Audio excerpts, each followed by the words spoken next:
Hello everyone, this is Coding for Journalists. This is Jay, and I'm going to give you an introduction to HTML using the Thimble platform. So you want to start by hitting Create a New Project. It'll load a new project for you. And the first thing you want to do is go in the upper left-hand corner and give your project a title. I'm going to call mine Welcome to Cronkite because we're going to make a page about the Cronkite school. You hit Save. And the next thing you want to do is I would put some spaces in your code. You can see what's going on. You can see there's three main sections: the HTML section, the head section, and the body section. We're going to delete everything in the body section to start. And then we're going to go into the head section, and we're going to give it a title that we like. I'm going to call mine Welcome to the Cronkite School. Now I'm going to go into the body section, and I'm just going to type in some text. You can see the text pops up in white on the left side. This means it'll show up just as it is on the right side, which shows you the results of what you're entering.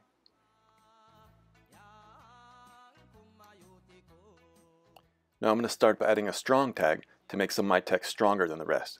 You can see that Thimble automatically gives you the closing tag, but that doesn't help us in this case. So we're going to delete it and type in our own closing tag on the other side of the welcome. And you can see on the right side that welcome is now bold. Now if I put a bunch of spaces, I want you to notice that nothing changes on the right side, because in HTML, white space doesn't matter.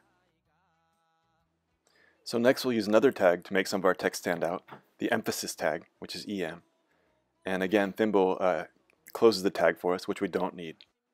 So we'll delete what Thimble gave us and add our own closing emphasis tag on the end of the text. And you can see on the right side now that everything is in italics within the emphasis tag. Now we'll add a paragraph tag around our text to give it some nice spacing. That's open and closed P. And we'll add another paragraph to put some more text down below. And I'll just type a sentence about the Cronkite School.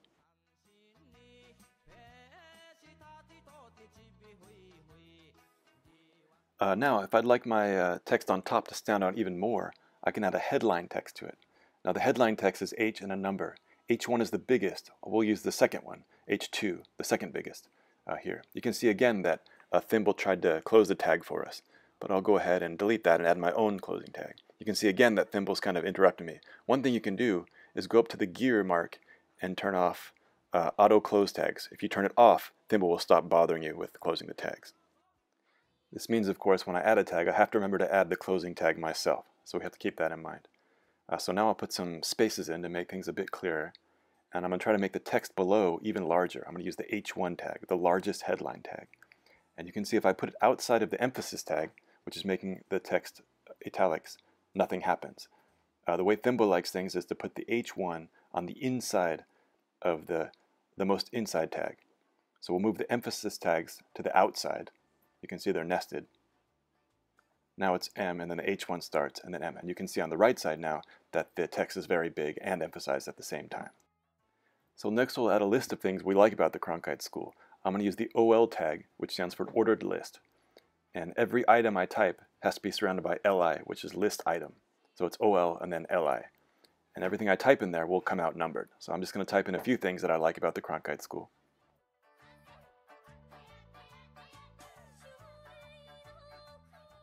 And if you pop back out again, you can see on the right side that everything is numbered. Then we'll add another list underneath the first one, nested with inside of it, you can see. And that's UL, which is unnumbered list, or unordered list. And it's the same thing. We put UL to close the list, and then we put a bunch of list items inside.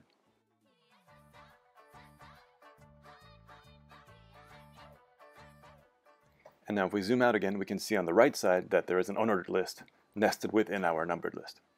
Okay, now we'll go to the bottom of the screen and we'll add a link. And the code for link, which is anchor, is A and then href, and you put something in quotes, and then you close off the code. It's kind of confusing at first. So we'll add some text so that the link appears on screen.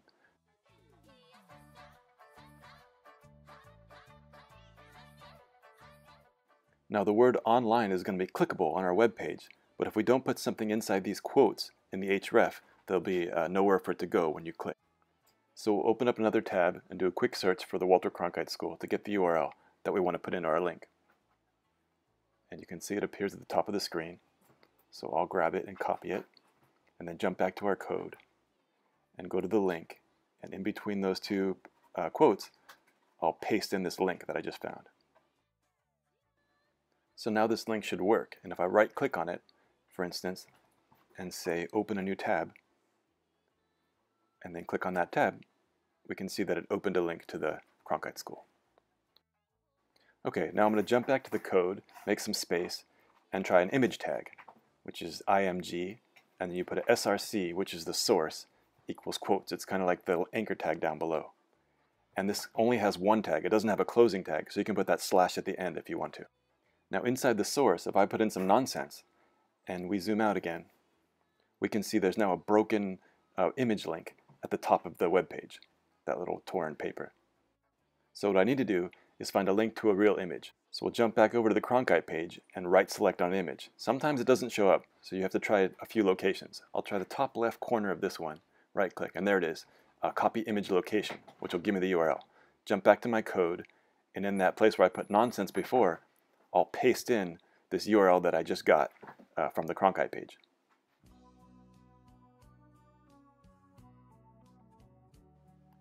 And now you can see on the right side, where the page shows up, the giant image is now inserted the way we want it to be. The problem is it's too big, so one thing we can do is go back to our image and type width equals, in quotes, 100%, make sure you close off the quotes, it'll show up in blue, and then you can see that the image scales down to 100% of the width of the page. And that is your first homepage done. Congratulations. So if you go up and hit publish, you can type a little project description. This is just for within Thimble, for you and anyone else that wants to look at your project. So just give it a basic name so people know, and you'll know later when you come back and look at the page. Hit publish, and it'll give you a public link. That's it right there. And if you click that link, it'll pop open the page as it appears to the world. And you'll see in the top right, there's that remix button. So you or anyone else that has this link can remix this and add or subtract from it as they want. And at the top is the URL of this page. When you submit homework assignments in this class, you'll just send us this URL at the top. That's all you'll need. And you can also use it for your own purposes if you want to send someone else your link to have them check it out. And the last thing, if you go back to your Thimble screen, I just want to show you, if you click on your name and hit your projects, you'll probably only have one so far, or one or two. I have a few as well.